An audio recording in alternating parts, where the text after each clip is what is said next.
Hello there my RPG lovers and welcome to another video. I managed to get the prototype of Bleak Faith Forsaken last night and I played it for a few hours. I tried to do everything I could in the game so I could get the best picture of what these two guys are trying to create here. Even though the prototype is very basic with only a couple of promised features, it was more than enough to keep me invested. It's really important to establish a solid base for the game, which this prototype certainly does, so everything else only requires more work and polishing, I guess. Before we continue, consider subscribing for more RPG stuff because that's what I'm all about.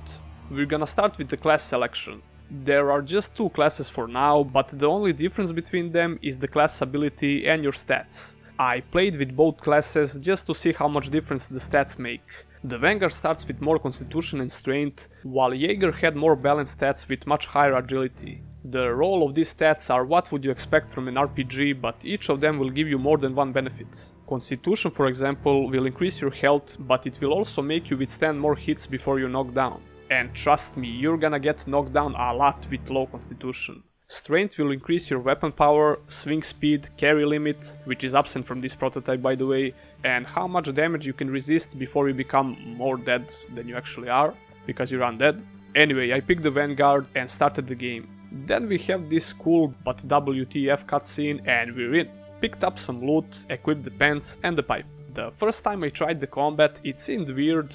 You need some time to get used to it, but as I played more, I started to really enjoy it, even though a lot of the features are still not there, like the weapon abilities. Left click is for the light attack, right click for the strong attack, control button is for parrying the hit if you time it right, but it also serves you as block. If you time your parry a little bit earlier, you will just block the hit, and that's the way blocking works. This will probably change later in the development, and the stiff animation for the parry as well. I immediately changed the binding for the key since I didn't feel comfortable with the control button. You can dodge roll and sidestep.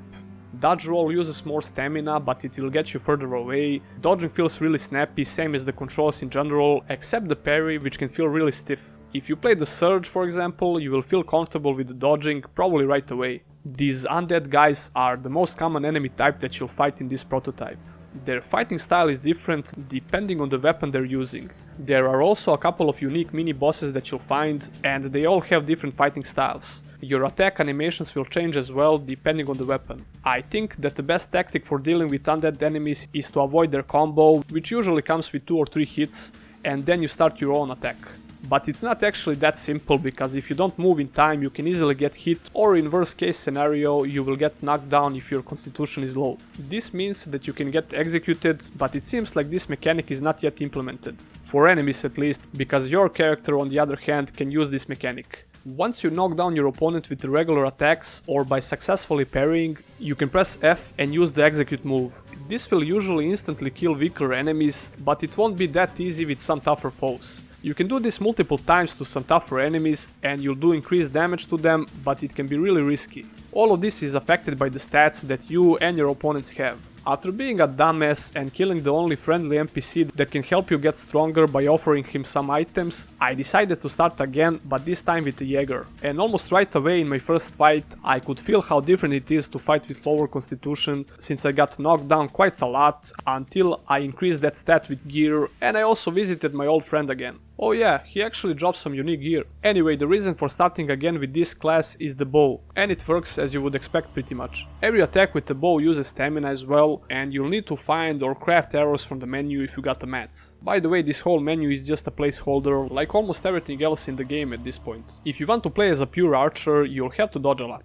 You can effectively combine a bow and stealth as well. I still didn't mention that you can sneak in this game. If you don't get detected and hit the enemy, there is a big chance that you'll knock them down, allowing you to use that same execution move. So we can look forward to more refined assassin builds. I didn't expect to find much gear in this prototype, but besides the regular rusty weapons you can find some unique ones. And there are a couple of unique armor pieces as well. Level design. Let's talk about that for a sec. It's really solid. The starting area looks like a simple building, but it has multiple floors and exits. Every part of the map is connected and there are shortcuts as well. It reminds me a bit of Dark Souls 1, to be honest.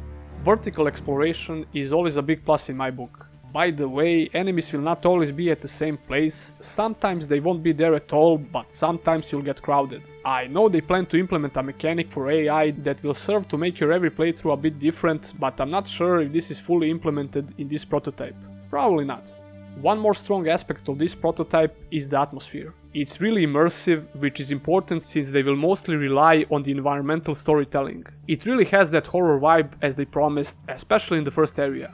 Apart from the first cutscene when you start the game, you have another one when you fight the final boss of this prototype, I believe. It's not that hard to get here, but you have the option to fight or move on and come back later. Needless to say that you have to come back later, but I think there is a problem with one of his attacks that one-shots you. No matter how much I boosted my stats, the ranged attack that he does has a strong auto-aim, which is almost impossible to avoid when you get close to him. It's really easy to avoid it if you're far away from him though, but even then if you get hit...